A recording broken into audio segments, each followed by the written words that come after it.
don't want your pieces. No, no, no, no. I don't want your pieces. No, no, no, no. If you can't give me up, you're good. I don't want your son. Y'all are so silly. What's up, you guys, and welcome back to Books by Britt TV. I'm your host, Britt, and I had to come on here with a little music for y'all since we ain't getting no bomb-ass stiletto or Morgan showing out dance scene in this book. So, y'all listen. This review is long overdue. Actually, I recorded this review. This is going to be my third time, and this is going to be the one I record no matter how it comes out. First time I was crying throughout the review, so I didn't want to upload that one. Second time I was trying to edit and put in some clips that I thought would be awesome, you know, to try to make it all graphic feel and fancy like everybody else videos do, but it just wasn't working out for me, y'all. So, you know, this is it. So before we get started, y'all, let me say this. I got the book early because I actually ordered from her website. And when I got the book, y'all, I wasn't really pressed to read the book no more. Because what happened was, I got the book and I saw that the first line was through the eyes of Alani. And I was like, oh, I don't want to read this. I don't want to read this. So I said it. No, I let my cousin, gave it to my cousin so that she can go ahead and read it because I ain't really know her to read it. And then after that, after that, I watched Kira's video. It didn't have that many. Well, it didn't have any spoilers at all to me. I felt like, you know, it was a really good review, which y'all need to definitely check out, Miss Kira TV over here on YouTube. But I watched her review, and then I still wasn't like motivated to read a book. So what happened was her app came out, right? And it's called the Book Lovers Co. app. Her app, meaning Ashley Antoinette's app, came out, and it's called Book Lovers Co. And I downloaded the app, created my little password to get up in there, and y'all definitely need to check that app out. I told y'all she had some amazing things planned for Ethic Land Flintverse, or whatever you want to call it. I told you she had some amazing things planned, and I saw that she had short stories. Now, mind you, because I was in her old Facebook group, I knew she was already posting short stories, but I never read any of them because I don't like to be teased or titillated like that. So my mind just went to this one short story in particular. Like, I think it was titled On It, right? And I know she said that she didn't want it to be shared outside of the group, but I think it's okay for me to talk about it in this medium, right? Because it's providing context to something. So, the story was told from Messiah's point of view, and essentially, if you read Ethic 4, the dancing scene between Morgan and Amik was told through Messiah's point of view. And in it mentioned Wozy and Buki, and then Messiah said that, you know, he's always pairing Morgan with Amik because he feels that Morgan likes Amik or is comfortable with Amik a little differently than she is with Issa, and that Amik has a lot of patience with Morgan. Like, he already peeped the attraction that Amik has for Morgan, but he knows that neither one of them will never like cross that line because, you know, they're loyal to him and Morgan is in love with him, whatever. And when I read that, I said, you know what, she should have put that in the book, because when it got to book 6, when it got to Ethic 6 and Butterfly 1, it was kind of like, where the hell did this attraction come from all of a sudden? Like, where does this come from? This seemed just so out of the blue, right? But, you know, reading that scene from Messiah's point of view really provided a lot more context to the story overall. So I really wish she would have put that scene in there instead of straight throughout being told from Morgan's point of view. So anywho, y'all, but yeah, it's on the Book Lovers app. She has other short stories, but that was the one that I was drawn to. And so then after I read that scene, I went ahead and I reread Butterfly 1 through 3 just to put me back in the mood to read Butterfly 4. And I ain't gonna lie, like, it hit differently because this time, like I said, I had that scene from Ethic 4 told from Messiah's point of view, and then I actually listened to the playlist that she curated to go along with the books while I was reading, and it did hit differently, and I started feeling like everything totally different from the from the story. And I just want to say, y'all, like, for all my sassiness that I be complaining about the books and about you know, some of the stuff that the characters say. I love Morgan Atkins as much as I love Harry Potter, Seeley, Picola Breedlove, Katniss Everdeen, and I actually like Coriolanus Snow. I actually like A Ballad of Songbirds and Snakes more than I like, what was the last one called? Mockingjay. But that's another story for another video. But anyway, y'all, let's get ahead and get started. Let me read the synopsis to y'all, and then we'll start talking about the book, y'all. Alright, this is from AshleyArmy.com. And it says, Morgan Atkins has depended on men her entire life. First her father, then Ethic Okafor, then came Messiah Williams. Died! Just died! And finally Meek Harris. She loves them all for different reasons, but the one thing they all have in common is their unconditional love for her. Morgan is the queen of their worlds, if only she knew her own worth. Trapped by the threat of a deadly secret, Morgan has lost it all. She's engaged to an abusive and powerful man who is willing to bury everyone just to keep control over Morgan's heart. If she doesn't marry him, he will destroy those she loves most, and Morgan can't let that happen. Morgan is in over her head and she needs help, but with the secret of the twins out for the world to judge, she is now lonelier than ever. Neither Messiah nor Meek can come to her rescue because she has lost them both. Will Morgan escape the royal family? Will she be able to redeem herself with Messiah? Girl, bye. Ain't nothing for her to redeem with Messiah. Will Meek ever look at her the same? Will her disloyalty to Ethic be the thing that brings his kingdom falling to the ground? I wouldn't say that it was disloyalty, though. Continue. Morgan seems to be more like Raven Atkins than she thought, and the generational curse of sleeping with the enemy is not easily broken. Will Morgan's fate be different, or will she become just another Atkins princess that the streets annihilate? Baby, they ain't gonna get my girl. That's one thing for sure, and two things for sure. One thing about it and two things for sure. It says, Ashley Antoinette is masterful with her portrayal of this addictive world. It is indeed addictive. She leaves her fan fully immersed in this experience once again as she takes fans of her work on the ride of their reader lives. Y'all, Butterfly was really, really good, right? So listen, y'all, it was a lot going on in this book. So what we ain't gonna do is talk about Fetch or Benny and Hella. She really making Fetch happen. So y'all can read about them on your own time, or wait to read, you know, not Morgan, but Bella's story in Bloom, right? We ain't gonna talk about them, and we ain't gonna be talking about Ethic and Alani's interactions too much, and we ain't finna talk about everything because this book has a lot to unpack. So I'm gonna just focus on Morgan's story. Then in the comments, we can discuss everything else, right? So, the story opens up with Alani at the courthouse, not the courthouse, but the jailhouse, trying to find out about Ethic, and they're like, you know, they can't find him in the system or whatever, and she's like just a nervous wreck because she can't get up in touch with Morgan, and then she's, you know, thinks to go to Morgan's house, but she doesn't, and then you know, what I was gonna say, you know, Morgan, remember in book 3, Bash punched her, so Morgan isn't answering the phone because the phone did.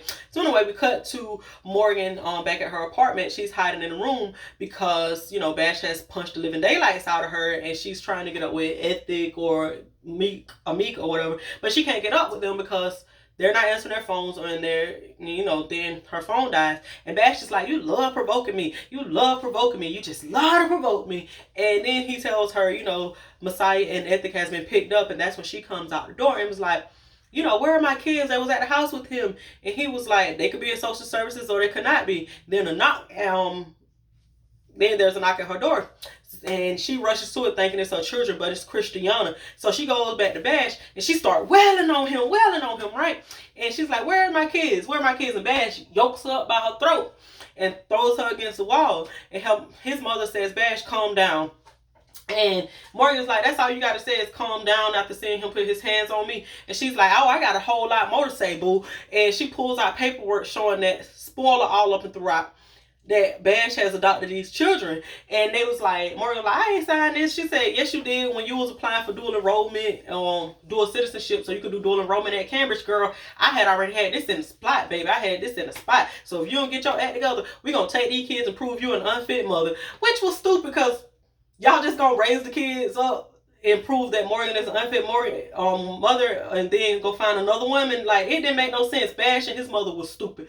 So, you know, her and Bash have a semi-quasi come to Jesus moment where Bash says that, you know, he understood that Morgan was broken and had some things to work through, and you know, he was patient. You know, he wanted to be everything for her, but then she gave everything that he worked for to me. He was like, there was no 2-year waiting period for him, no waiting period for him, no 2-year whatever, right? And you know, Morgan is a lit with fire at him bringing it up, but also she's like, she don't say it out loud, but she's happy that she did that because she loves Amika or whatever, right? So bomb, she go ahead and go pick up her kids. And y'all, I'm skipping a lot because I'm giving spoilers, but I don't want to spoil you the whole book for you. So anywho, Arya, she gets a message from Arya to go and pick up her kids from Blue, and she gets to the house, and you know, Blue hides a little tattoo of the wings that she has on her hand so Morgan can't see, or to protect Messiah, whichever side that you fall on. I felt like, I don't know what I felt like, she just covered up the tattoo. So you know, Morgan gets the kids, and Blue is like, yeah, she was at the house with him when the police happened because, you know, he was just confused and was trying to work through some things, and that he's totally broken. And Morgan is like, yeah, I messed up so many things, right? And Blue like, yeah, you did, and I can't pretend that I don't feel a way about you. You had to go hop yourself on 2 crew niggas and all this and that and third. And Morgan like, bitch, please, girl, I came to you with no worth, no self-awareness about myself, begging you to let me know where he at. I was pregnant then. You can't tell me you ain't know. Which I feel like Blue knew that girl was pregnant because only women speaks in terms of weeks. So if my girlfriend say, Britt, I ain't seen my man in 26 weeks, I'm be like, bitch, why you saying weeks? What you saying weeks for? You pregnant about him? So Blue knew that girl was pregnant when she came there. And Blue tried to like throw it off and be like, you know, whatever, I bet he locked up over you. And Morgan don't say nothing. Then Blue says, did you even love him? And Morgan's like, girl, I could hate him a million different ways, and my hate would still be full of love, have more love than anybody else could offer him. Boom. And she walk out the door with her kids. And I say, girl, you better say that, Morgan. You better say that. So Morgan tries to convince Bash to go back to her to take her to Ethic and Alani. Bash is like, nah, you finna go home because we finna go back to London. You got me effed up, right? And they go to her apartment, and Nair pops up, and Nair tells Morgan to get to Alani, give her a break, but go ahead and get to Alani. And Morgan is she implores to Nair that, you know, we can ride with you, and Nair says he got to get to the jail for religious counsel or whatever, you know, to go see about Ethic. And Bash says he'll take them there, and Nair says, you know, he don't really play about her, and Bash says that makes 2 of us, and he take her on to Alani and Ethic's house, and Morgan and Alani hugs and makes peace with one another, blah blah blah. And Morgan is about to tell Alani what happens, but then she closes her mouth and decides that she needs to fix it herself or whatever. So they go over there, go to sleep. Excuse me. They get ready to go to court, and they go to court, and while they're in court, the judge go ahead and give the judge goes ahead and give Ethic and Henny bail, right? And Alani is about to pay the bill, and she asks Bash to take the children home because she wants Morgan to sit at the place at the courthouse, with Bella until Henny has been seen. But Morgan's like, no, they can stay here with me. And Bash is like, nah, this is ridiculous. Let me take these kids home. And Morgan, you know, she's petrified to let this man leave out the house with her kids. So she tells him, let me talk to you, Bash. And she says, you don't have to do anything. I'm not going to say anything. Just let me keep my kids with you. And Bash is like, girl, you come with your BS, but you ain't raising these kids by yourself. Girl, my family put these kids first since day one. You acting like you did it all. You ain't do nothing. Then he said, let me show you something. And he shows her his phone, right? And it's a text between he and an unsaved number that says grant him bail. And Morgan is dumbfounded. She's like, I'll leave with you. And she go back and tell Alani, you know, I'm finna leave because my kids, you know, after last night, they're clinching to me a lot more than usual because remember Messiah raggedy ass stole the kids, right? And she goes back home with Bash, right? So, you know, the kids are asking her, mommy, where were you? You left us with our daddy, and, you know, you left us with that man, and he was mean. And she's like, oh, he isn't mean. He's going to save you and rescue you. He'll always take care of you and your little sister. And she's trying to change the conversation. So then Bash walks in the room and starts clearing his throat. And she said, okay, time for bed. Puts the kids to bed, and she goes into the room that she's going to sleep in. And y'all, that entire chapter, this was chapter 6. My heart just started beating the entire time that as soon as it said that she heard Bash footsteps walking off the hallway, she heard his footsteps. My heart just started beating, like trepidation started building inside of me for some reason, and it didn't go away until after I read that scene. And I tell y'all, I had to put my book down for a while after reading that scene because it hurt so bad to see what he did to her. Like, I just knew he was going to do something even sneakier than what he'd already done. And reading that chapter, y'all, it hurt so bad. Like, I had to call my girlfriend, and she and I had talked about that, just like how men would take not realizing the damage they've done to women, and then they'll be like, they'll just feel like they'll just be nonchalant about everything they did. And how he acted at the end of that chapter, y'all, I was dumbfounded. I mean, I kind of expected him to try to do that since book 1. Actually, since Ethic 6, when he barged in her house, you know, when they were getting ready to leave for London. I felt like Bash was that type of person. But, you know, since he hadn't done it yet, I was like, well, maybe he's not. And y'all, I just knew what he was about to do. And it hurt so freaking bad. It just hurt so bad. And then, you know, she's in she's in this drug-induced state for like 2 days. And when she finally comes out of it, you know, Bash and his mother makes him call Ethic and, you know, destroy their entire relationship. Morgan get on the phone and be like, man, that's on you. I ain't got nothing to do with that. I can't be associated with that. You love her more than you love me. Every time I see her, I think of her brother. I think she said that. I don't know. But I know she said, you know, she can't get over Alani and what, you know, Alani stands for, this and that and third. And then, you know, she hangs up the phone and she tells Bash that she's never going to forgive him. Ugh, I hate fucking Bash, y'all. So then, couple of days later, you know, she's trying to find her phone and she can't find it. So she goes into Christiana's office and she finds, you know, she goes snooping around and she finds an autopsy report of this girl named Allison Moran. And she nearly drops the picture, I think, because the girl looks just like her. The girl could be her sister. And it says that the girl died by suicide, and she figures that this is Allie because when Bash did what he did to her, he kept, you know, alternately calling her Allie and Mo or whatever, right? So she figures that this is Bash's ex-girlfriend.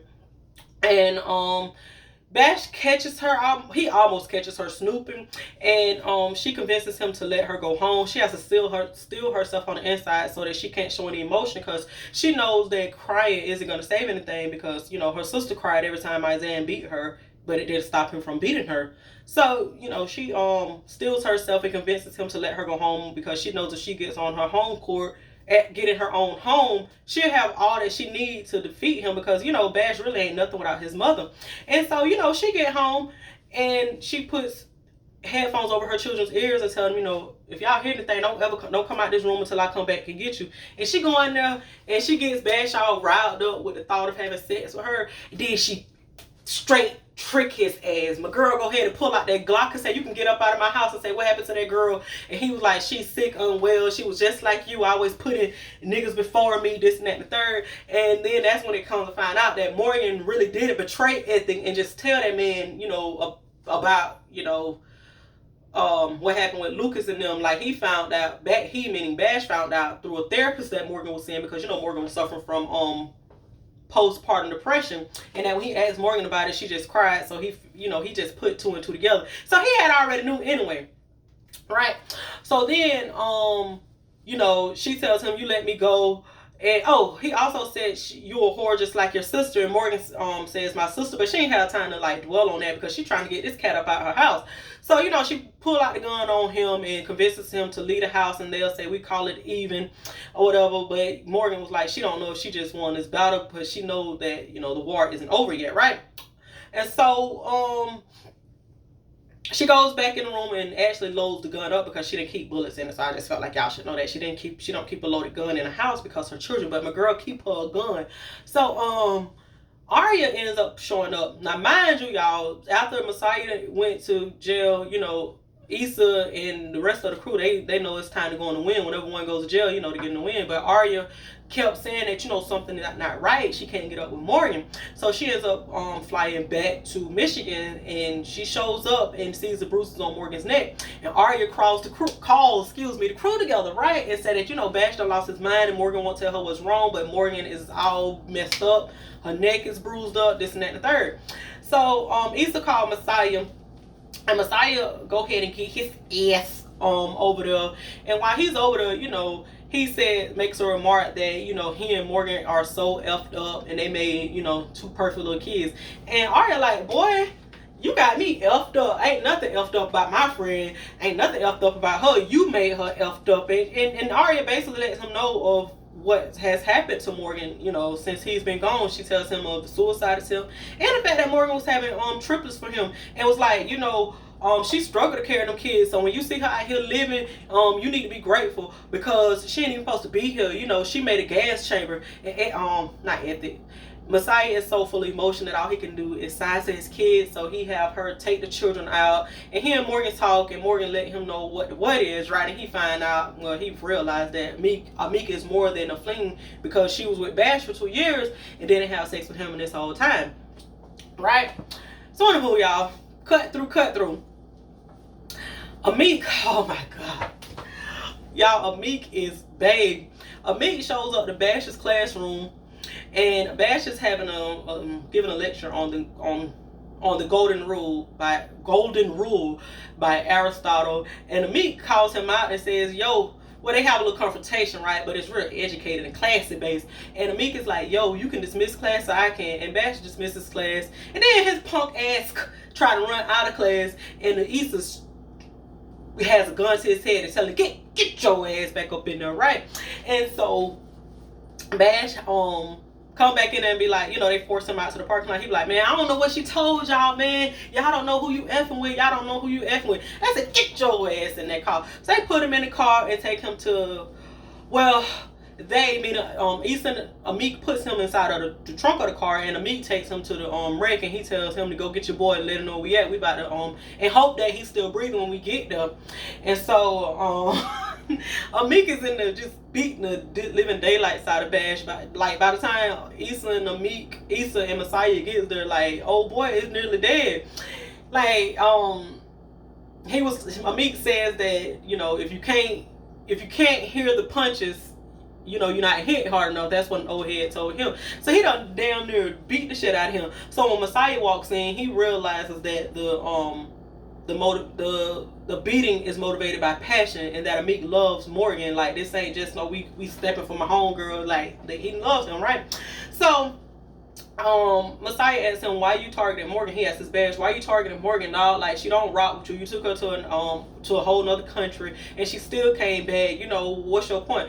And he says, "Fuck her. She's a whore just like her mother and her sister." Bash love talking smack. And let me tell y'all something. Bash know how to talk smack. Like, Bash is like this, y'all.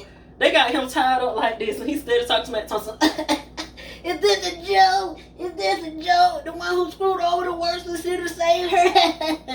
Like, he steady talking smack, knowing he about to be toast, right?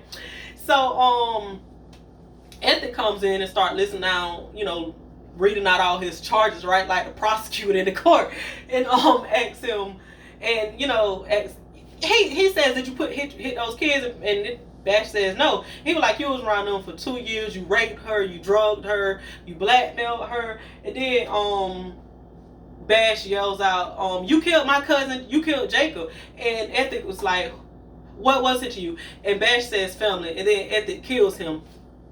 Pause, y'all. Jacob was in Moth to a Flame. He was the guy that Raven met in her philosophy class that she was in a car accident in, right? And I thought it was so cool that Raven met Jacob in the philosophy class, and then Morgan met Bash in the philosophy class. Now, mind you, I don't think that Bash ass just decided to teach, you know, ethics or philosophy and just to run into an Atkins girl. It was just a coincidence, but it was still an awesome little treat nonetheless, y'all, right? And Ethic killed him, right? And then this another thing, y'all. I felt like Ethic killed that man because he planned on killing. I feel like Ethic killed that man before he spilled any more of the tea.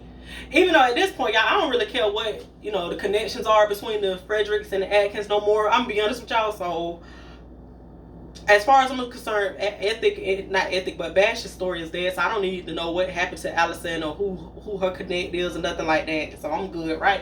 So anyway, y'all, they go ahead and kill him. Ethic is the one who do the kill shot, and he looks at them and he says, "Can he trust this?" He look at Issa and Amik, and I'm looking at him like, "Nigga, you need to be looking at Messiah." But then again, I don't know. Maybe he feel like he could trust Messiah a lot more. And Amik says the question is, can we trust each other because we all complicit? And Ethic point of view stated that he felt a disdain for Meek that borderline jealousy, and I just feel like Ethic Ethic is mad at Amik because Amik is the one he should have chose, and he didn't choose Amik all them years ago, and now he's saying that Amik really got everything together without Ethic's back, and Ethic just don't know how to take that. That's what I feel about the whole story. But anyway, y'all, it's a lot more, but I don't want to say too much more. What happened after that? What happened after that? Oh, I'm gonna skip the rest, y'all, because I want y'all to read it and then come back and so we can talk about it down in the comments, right? So they have a gender reveal party, right? And the gender reveal, at the gender reveal, Amik shows up because Arya and Issa tells him, you can't leave town without letting Morgan know, because you saw what happened the last time. She needed to have some closure and at least to know why you going. Just don't do her like that, right? So he shows up not knowing it's a family thing, and Messiah gets jealous because he sees Morgan's reaction to him as well as how his kids react to him showing up, and especially Yali, because Yali don't give Messiah no type of energy, right? So he sees how his children reply to them. He's a little jealous, and Alani tells Ethic let him stay, like, at some point you're gonna have to choose between Morgan and Messiah, and I'm team Morgan all the way. That I don't love Messiah. Ethic was like, yeah, but Messiah loves her more, and Alani says he loves her better. Look at her face. And Morgan does, like, just be so happy with around Amik, right? And they go ahead and play football, have a little quick gender reveal. You can read about what the baby is in the book. And Arya and Morgan has a talk, and Arya tells Morgan, Morgan tells Arya that she doesn't feel like she can trust Messiah, that she knows he has secrets, he knows everything about her, but she don't know nothing about him. And Arya tells her, yeah, girl, because when we was playing cards and stuff like that, he was always in the back lurking. He wasn't on the spades table or going up on stage with you, maybe because of what he had in the back of his head, but you and Amik has always been friends, right? And she tells Morgan, you need to talk to him, because, just go talk to him, because it might be too late for you. And Morgan and Amik have a talk, and they have some closure. And Morgan is like, she's very optimistic about the future and her position in his life. So then Alani goes into labor, y'all.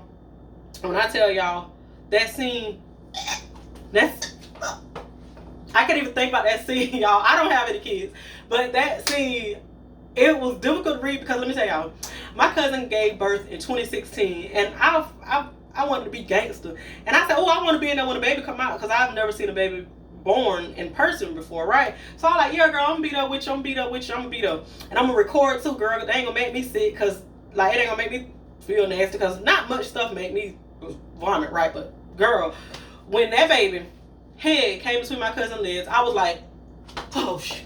I was trying to record, y'all, and the nurse held me up. She said, are you okay? I said, yes, girl, I've never seen nothing like this before. That freaked me out. And reading that scene in this book, I was like, girl, push through and read that book. I know childbirth is supposed to be beautiful, y'all, but I'm telling y'all, like, it was different, like, watching somebody give birth. That was so different to me. I never want to see that again, y'all. I said after that, I said, girl, I'm gonna have me a surrogate, and I ain't gonna be in the room. I don't want it to come out of me after seeing that. Look at me walking away like I'm about to give birth. But y'all, it was, that was a lot. And that scene was a whole lot. That was a whole lot. That giving birth scene freaked me out. No, not gonna lie. So anywho, y'all, Morgan and Messiah is sitting on the porch at Nanny's, and she's telling him that childbirth can take a little while. It felt like she would have been in labor forever. And she starts to tell him, Messiah says he wish he could have been there, and she says, she wish she could have been there too. And then she starts, telling him how she feels about Amik, and Messiah, being a little punk ass little boy, don't know how to take it, and he tries to crush the girl, crush whatever the girl is feeling for him, and try to say, punk ass nigga ain't choose you. I made him choose you because I was dying with cancer. He want to choose you if nothing else, so shut up or get over that before you make me lose my temper on him. And that's how the book ends, y'all. So my overall thoughts on the book, y'all, like, I felt like the book was really good. I feel like if she wants to wait another year between coming out with the next book, I'm honestly fine with that. Like I said before, I was mad at the books because I felt like it was too short for all that space and time in between them. But after this book, I feel like I can wait until December of 2022 for the next book to come out, because it was so much in there. Y'all gotta read this book. Y'all gotta read how Alani punk ass keep on getting shook at every time the mere mention of Yaya. A lot of emotions was sending me in this book, y'all. I was like, Lord, please go ahead and give birth. And I'm gonna say, I got a girlfriend who's pregnant right now, and she called me every other day upset about something. I'm like, girl, please just ask them to take the baby now so you can get yourself back together. Jesus. But yeah, the book was really, really good. I think she did a really amazing, awesome job on this book. I would say my only criticism of the book, and I ain't read nobody else's criticism. I watched Kira's review, wrote my comment. I ain't read the comments in between, so I don't know if everybody else felt like this, but I felt like the book was kind of Ethic 7 with a splash. I felt like it was Ethic 7, the Morgan Atkins story. Let me say that. That's what I kind of felt like, because a lot of Ethic and Alani was centered a lot in this book, y'all. And even Blue had her little 1-2 piece, which Blue and Arya did kind of do the same thing, but the point was, like, I don't think Blue's approach was coming from a place of love. Blue's approach was coming from a place of little hating going on in there, whereas Arya somebody needed to tell, you know, not Morgan, but somebody needs to tell Messiah all that Morgan had been through, because everybody keep on holding secrets and this and that and the third, or just acting like it's not their place. Damn that, if I know something's gonna help my friend or benefit my friend, even if it's my place or not, I mean, it ain't even though it's your place, that is my place to tell them. So I feel like Arya didn't overstep, but Blue definitely did. I don't really care to read about what happened to Bash mother. I know people are going to say that they want to know how she was killed, but I don't care how she was killed. She dead, and that's all there is to it. His paw is dead, so I don't really care about how they died. What else about the book? Like I said, she is making fetch happen, Bloom. So, you know, definitely, you know, y'all can definitely read Bella's story or whatever. And yeah, y'all definitely check out her out. Like I said, you know, the out was pretty awesome. I only read that one short story on it. Definitely read that, read on it, because I think if you read that short story, you will appreciate Morgan and Amik's love story a lot more if you get the chance to read, you know, that short love story. Oh, let me get Ethic ass together real quick too. Ethic, your motherfucking ass tried it when you and Morgan had your sit down after y'all went out there and handled Bash, and you saw that Bash told you that he had already had plans for you.